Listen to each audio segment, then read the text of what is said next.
Welcome to the channel.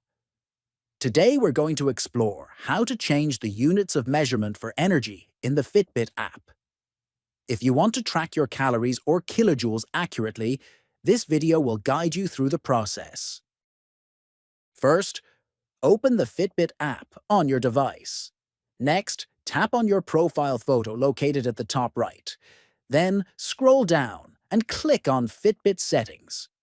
Inside the Settings menu, look for the option labeled Date, Time and Units, and tap on it.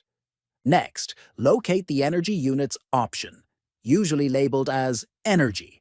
Finally, click on Energy, and you will see two options: Calories or Kilojoules. Choose the one that best fits your tracking preferences. Once selected, the app will automatically update all energy measurements throughout your account and daily activity logs. If you found this video helpful, don't forget to subscribe to the channel, give it a like, and share it with your friends. Thanks for watching, and see you in the next video.